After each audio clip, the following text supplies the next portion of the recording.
Welcome to the Arlington Street Church podcast. Founded in 1729, Arlington Street continues today as a gathering place for progressive people of faith in the greater Boston area and beyond. We are located at the corner of Arlington and Boylston Streets, across from the Public Garden in Boston, Massachusetts. Please visit ascboston.org for more information about this historic Unitarian Universalist congregation. Arlington Street Church, gathered in love and service for justice and peace. 5 versions of the same story. 1. Someone is heading out to work, approaching the street, keys in hand, when suddenly they notice that their car looks oddly low to the ground. Getting closer, they see that, in fact, it is resting on its axles. The tires have been stolen. Their immediate response is to open their phone and buy the silk pajamas they've been coveting. Then they call the police. 2, someone heads out to drive to work and discovers that their tires have been stolen. Their immediate response is a wave of fury.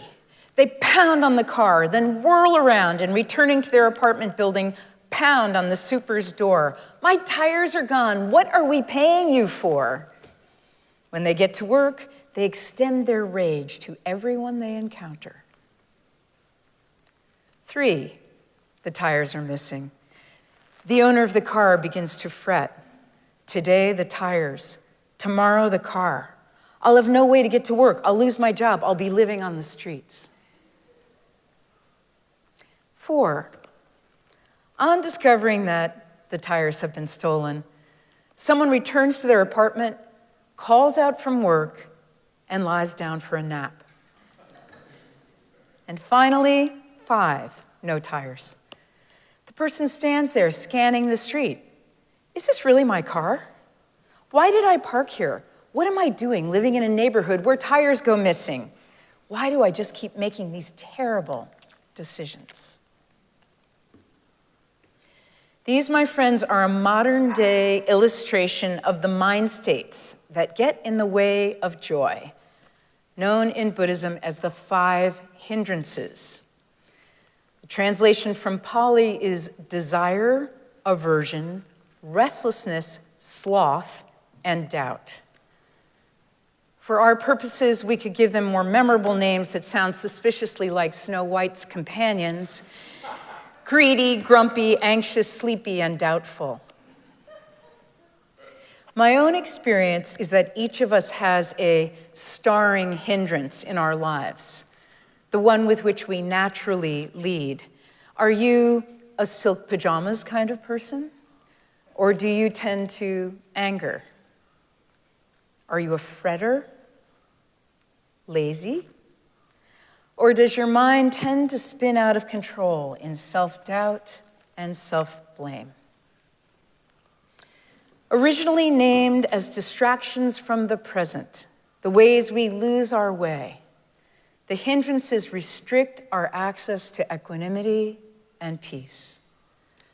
When my friend and teacher Sylvia Boorstein first shared the missing tires teaching tale, her friend and teacher, Sharon Salzberg, responded that instead of calling this the tale of greedy, grumpy, anxious, sleepy, or doubtful, for some of us it would be more accurate to claim all 5 of the hindrances living together in the little cottage of our minds.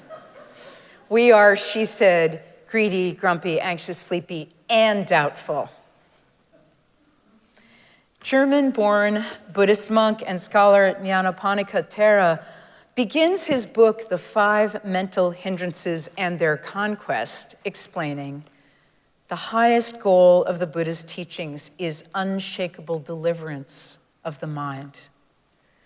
Deliverance means the freeing of the mind from all limitations that tie it to the wheel of suffering.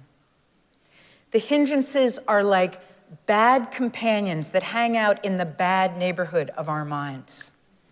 To get them to move, he says, don't feed them, so they'll go looking for trouble elsewhere. If we want to extend that metaphor, actually, we can say that the minute we've learned their real names, greedy, grumpy, anxious, sleepy, and doubtful.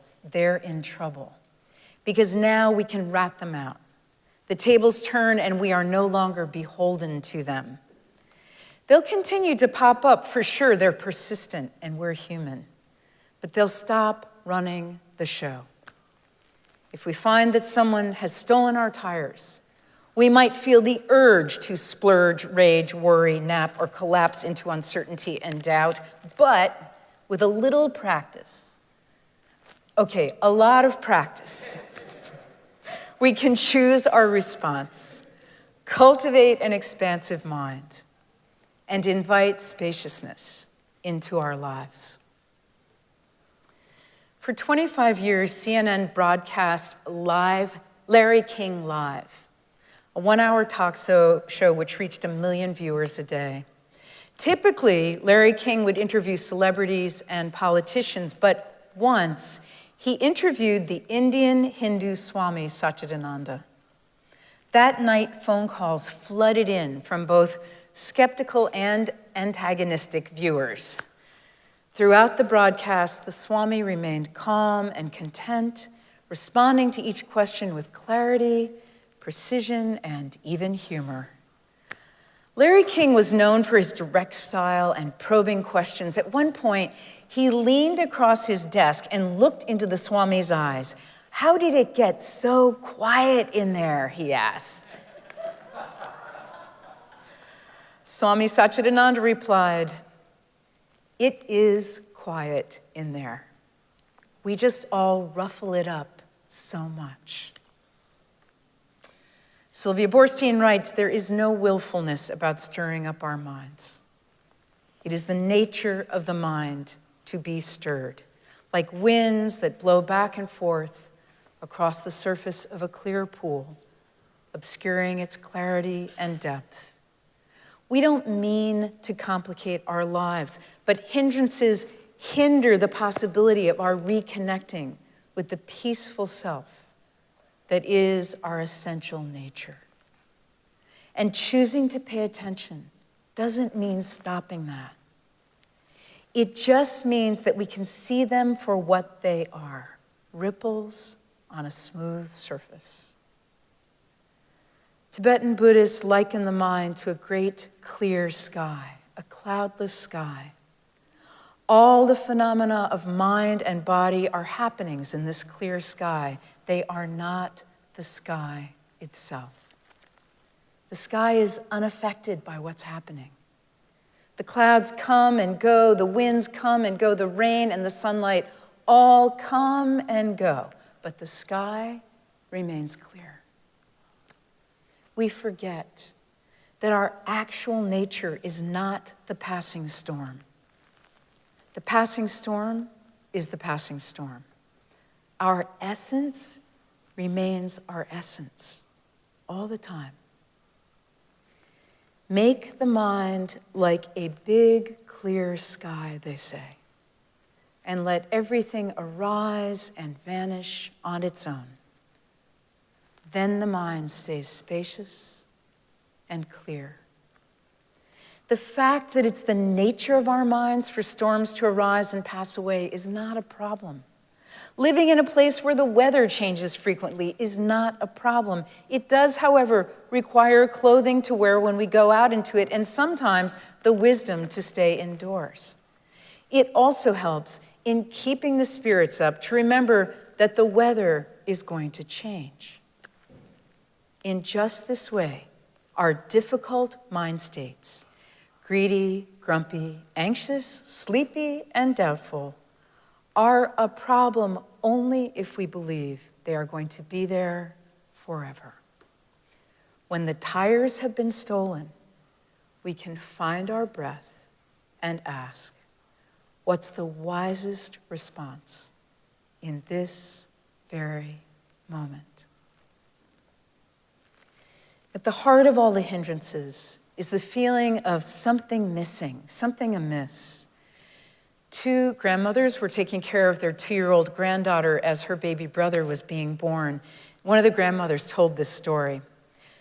The two grandmothers are close friends, and the toddler knows both of them well. Nevertheless, it became increasingly clear that she knew something was up. She became fussy. She wanted cuddling. She was hungry, though she'd been fed. She wanted to play, but no one could touch her toys. On and on, the grandmothers did their valiant best.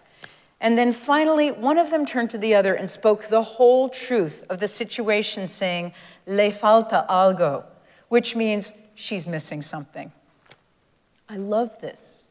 Instead of spinning into a full-blown hindrance attack, we can simply say, "Me falta algo," I'm missing something, and ask, what is the wisest response in this very moment? I want to be sure you don't leave here this morning thinking the hindrances are going to just jet and leave us. That's where spiritual practice comes in, and patience, especially with ourselves. The founders of the Insight Meditation Center in Barre, Massachusetts, have a hilarious collection of envelopes they kept from the time just after they opened. One was addressed to the Hindsight Meditation Society. That's probably worth its own sermon. I remember hearing this guy reminiscing about building his house. When it was done, he said, he finally owned all the tools he needed to build it.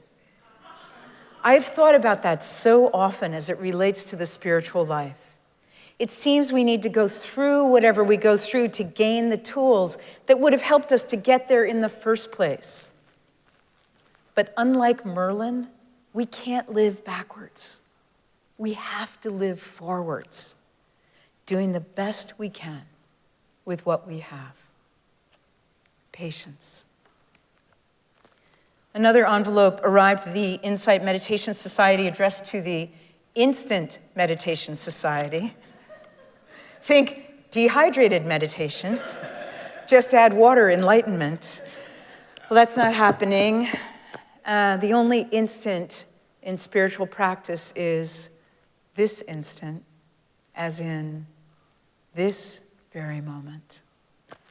It's the only one we can do anything about. You can't plant a garden and keep pulling up the plants to see how they're doing. The Buddhist teacher Munindra used to say, in spiritual practice, time is not a factor. It is not something relevant to this practice. Practice is timeless. Patience. Thinking of patience, patience with others, and perhaps patience with ourselves as something through which we grit our teeth and forbear is misguided. The Buddha spoke of patience as both the highest austerity, but also as the heart of true devotion. Sharon Salzberg writes, patience is a steadfast strength that we apply to each moment. It does not imply a sense of succumbing to, a complacent giving up, or even an endless standing by. Patience does not mean being enslaved by the moment.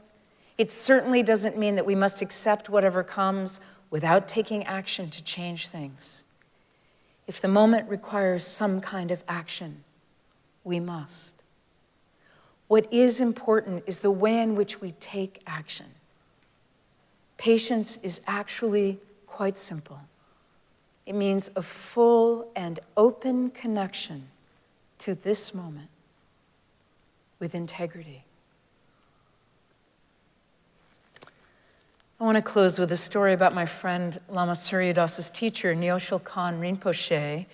Khenpo, as his students call him, had begun training in a monastery at the age of 5. By the age of 27, he was a highly revered Lama. Like His Holiness the Dalai Lama, Khenpo had to flee the Chinese invasion of Tibet, leaving his family behind, not knowing if he would ever see them again. He set out with 70 other people. One night, as the group made their way through the treacherous Himalayan passes, they were ambushed. Khenpo was one of only 5 who survived. Reaching India, he begged for pennies on the streets of Calcutta, so that he might buy a cup of tea. Inevitably, as he recounted this brutal story, his devoted students would weep, imagining their esteemed and beloved teacher, a stranger in a strange land, bereft and impoverished. But he told them, "I was happy." He found happiness, he said, in the fact that he had lived at the extraordinary opportunity to be alive. He found purpose in being an example of grace, in the strength of the teachings, and in continuing to teach. So many unexpected ups and downs, he said, who can describe them? Isn't life like a series of dreams within a vast, dreamlike mirage? His happiness was not conditional, not bound to outward circumstances. Even in the midst of unimaginable hardship, he had cultivated an inner freedom and an inner peace. And Khenpo dedicated his life to freeing others. Which brings us back, my beloved spiritual companions, to us, each of us, as we navigate both temporal and spiritual experiences of stolen tires. Greedy, grumpy, anxious, sleepy, and doubtful all live within us and among us. At any given moment, we might feel the urge to splurge, rage, worry, nap, or collapse into uncertainty and doubt. But with practice and patience, we can choose our response to them, choose to invite spaciousness into our lives. The mind is like a big, clear sky. It is quiet in there. When we find ourselves tempted to ruffle it up, we can simply say, "I'm missing something," and ask, what's the wisest response in this very moment? Not hindsight meditation, not instant meditation, but practice and patience, dear ones. Patience with our circumstances, patience with ourselves, while we keep the faith that underneath it all are freedom and peace. I wish this for you and for us all. Freedom and peace. Amen. And now for the benediction, I invite you to put your hands over your heart in Namaste. I bow to the divine in you. Adapted from Reverend Bill Schultz, this is the mission of our faith: to practice the fragile art of hospitality, to revere both the critical mind and the generous heart, to celebrate our exquisite diversity, and to answer the call to hold the whole world in our hands. Let us keep this faith, beloveds, and pass it on. The service begins when the service ends. Bless your hearts. I love you. Amen.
Please visit ascboston.org for more information about this historic Unitarian Universalist congregation.